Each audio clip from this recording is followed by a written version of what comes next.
비라는 것과 곡식은 같은 거죠. 그래서 물이 없이는 곡식이 자랄 수가 없잖아요.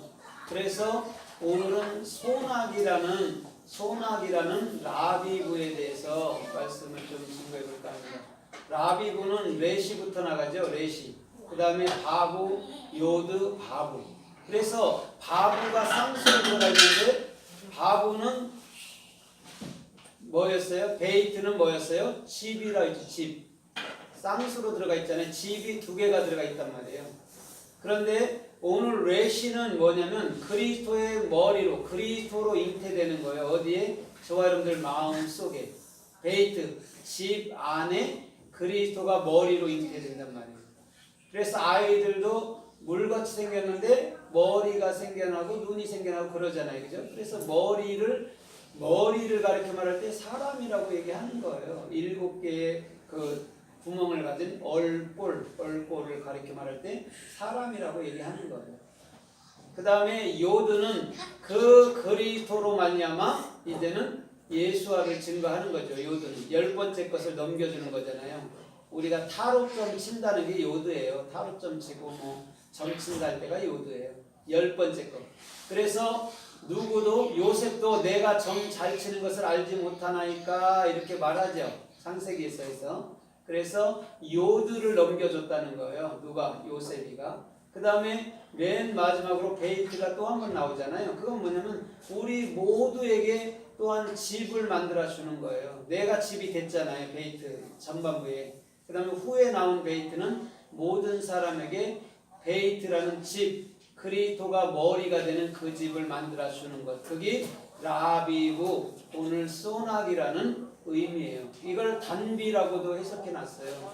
그래서 오늘 저와 여러분들의 모든 삶에서부터 소나기라는 라비브는 오늘도 주님이 머리 되시고 또한 그 머리 되신 예수와를 증거하는 그런 삶의 축복이 있어야 될 줄 믿습니다. 주님은요 그것을 가르쳐 말할 때 소나기라고 말하는 거예요. 다른 것을 말하는 게 아니고.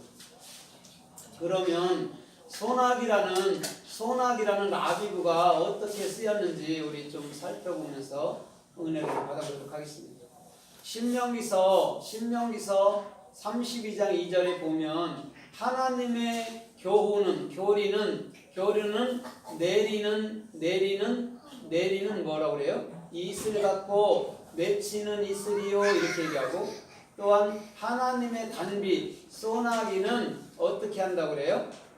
소나기는 채소 위에 내린다고 얘기하잖아요. 채소 위에 단비로다 그러잖아요. 거기서 단비가 소나기예요. 그러면 자 1차적으로 보세요. 비는 조용히 내리지만 소나기는 어떻게 내려요? 우악스럽게 내려서 모든 것 그냥 다 그렇죠? 적셔버리죠.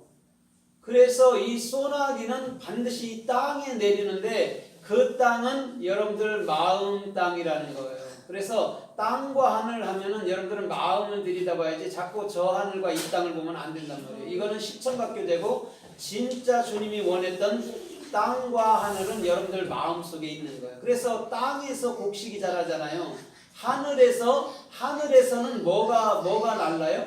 새들이 나르잖아요. 그렇죠? 새들이 나는데 새들은 나는 것은 날개가 있어요. 비행기도 날개가 있어요. 그죠? 날개가 있단 말이에요.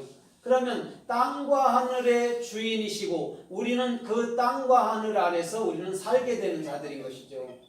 그래서 그것을 지금 뭐예요? 이 땅에 소나기가 이 땅에 여러분들 마음 하늘에 내려주신다는 거예요. 흠뻑히. 그래서 그것으로 저와 여러분들의 모든 삶은 살아가는 것인 줄 믿습니다. 그래서 그 교훈이 그 교리가 여러분들 마음 안에 단비가 돼야 되고 풀 위에 내려야 되고 또한 그것이 이슬처럼 맺혀야 되는 거예요. 자, 이슬은 풀에 맺히는데 어때요? 이슬 맺히는 거 보셨죠? 어떻게 생겼어요? 이슬이 어떻게 생겼어요? 물방울처럼 동그랗잖아요. 그게 뭐냐면 사랑이라는 거예요. 그래서 채소 위에 이슬처럼 맺힌다 말하고 채소 위에 단비처럼 내린다고 말하는 거예요. 그러면 하나님의 사랑은 반드시 여러분들 마음 안으로 돌아가야 될 줄 믿습니다. 그게 사랑이고 그게 곧 뭐였어요? 그게 곧 라비브라는 라비브라는 그리스도가 머리됨이란 말이에요. 그러면 그리스도는 여러분들 마음 안에서 뭐가 되는 거죠? 주인, 또 머리, 또 영원한 보좌 안에서 왕노릇 하신다고 말하는 거죠. 근데 그 왕을 우리가 자세히 알고 봤더니 그게 나였더라는 거예요. 왜냐하면 우리는 베드로전서 2장에 말하는 것처럼 우리는 왕 같은 제사장이잖아요. 그 왕 같은 제사장이 우리는 자꾸만 그리스도만을 왕으로 생각하는 거예요. 그런데 그것을 정확히 알고 봤더니 그리스도가 본 내 영인 나였네요를 알게 돼야 되는 거죠. 그래서 우리는 다 왕 같은 자들이고 다 왕 같은 자들은 그 하늘나라의 주인으로서 사는 거죠. 그럼 그 나라에 가면 그리스도가 내가 주인이야 니들은 하인이야 안 그래요. 내가 주인인 것처럼 니들이 다 주인이야 이렇게 얘기해 주시죠. 그게 주님의 사랑이에요. 그걸 이해를 못하잖아요. 우리는요. 우리는 어떻게 사장이 일하는 사람과 똑같아 이렇게 말하지만요. 천국은요 주님과 우리가 똑같은 나라예요. 그게 하나님이란 말이에요. 절대적으로 흠이 없고 절대적으로 불완전하지 않는 그런 하나님이란 말이죠. 그래서 오늘도 저와 여러분들은 변함없이 주님께서 이끄시는 복되고 참된 길을 살 수 있는 놀라운 삶의 축복이 주님께로부터 임하였는 줄 믿습니다. 아멘. 그래서 욥기서 24장 8절에서는 이렇게 말을 해요. 내가 소나기에 흠뻑 젖고 내가 피난처가 없어서 바위를 끌안고 있었느니라. 바위를 안고 있었느니라. 이렇게 욥이 자신의 고통스러운 삶을 호소하던 말한 게 욥기서 24장 8절이에요. 오늘 소나기에 흠뻑 젖으면 어떻습니까? 광야에서 굉장히 춥죠. 이스라엘은 그죠? 저녁에는 굉장히 춥잖아요. 근데 그 말이 아니고 소나기에 흠뻑 젖어야 되는 거예요. 어디에? 저와 여러분들 마음속에. 그 다음에 저와 여러분들은 누구를 끌어놔야 돼요?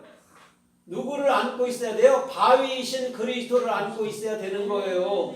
오늘 욥은 그러한 영적인 삶을 보여주는 하나님 자신을 이야기하고 계신 줄 믿습니다. 다른 것을 얘기하지 않아요. 하나님은요. 하나님 자신을 저와 여러분들을 통해서 보여주고 있는 모습이에요. 그래서 예레미야서 22장에도 보면 예레미야 22장 17절 이하에서도 보면 거기서도 뭐라고 얘기를 해요? 하나님은 우리가 벤 채소 위에 비처럼 내리고 또한 단비처럼 이 땅을 흠뻑 적시나니 이렇게 얘기를 해요. 벤 풀 위에 비처럼 내린대요. 하나님의 은혜가. 그 다음에 이 땅에 소나기로 흠뻑 적셔주신대요. 예레미야에서. 오늘 저와 여러분들의 모든 삶이 예레미야서 22장 14절로 17절 이하에 말하는 것처럼 오늘도 주님의 은혜가 흠뻑 젖음으로 말미암아 주께서 원하는 생명의 존귀한 길을 달려가시기를 주님의 이름으로 부탁드립니다. 아멘. 사람이 태어날 때 여러분들 선합니까? 악합니까? 선해요. 네, 선하죠. 그런데 철학자들은 뭐라고 얘기를 해요? 네? 순자 같은 사람은 태어나면서부터 악하다. 맹자 같은 사람들은 태어나면서부터 선하다 이렇게 하죠. 철학자들이 왜 나뉘죠? 사람마다 다 나뉘죠. 그거 한번 물어보세요. 어떤 사람들한테. 사람이 태어나면서 선합니까? 악합니까? 그러면 둘 중에 하나를 딱 대답할 거예요. 아니면 대답을 못 하든지. 선하기 속에서는요. 절대 참 답을 얻을 수는 없어요. 왜? 도덕적인 판단 기준으로 어떻게 해요? 선과 악을 얘기하니까.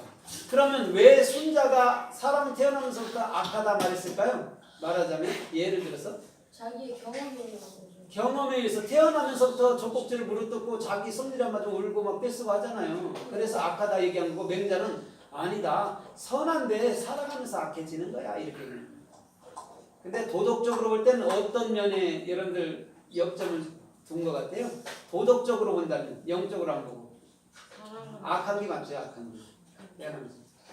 도덕적으로 보면 그래요. 그러나 영적으로 보면 절대 악한 게 없어요. 선한 거예요. 그래서 하나님이 지으신 모든 것이 선함에 감사함으로 받으면 버릴 게 없다고 로마서 14장에 말하는 거죠. 그 다음에 창세기 1장에도 하나님이 지은 모든 것이 어떻게 해요? 심이 아름답더라. 토부했더라 그랬어요. 사람을 만들어 놓고 그랬단 말이에요. 심이 아름답다고 얘기했단 말입니다. 그러면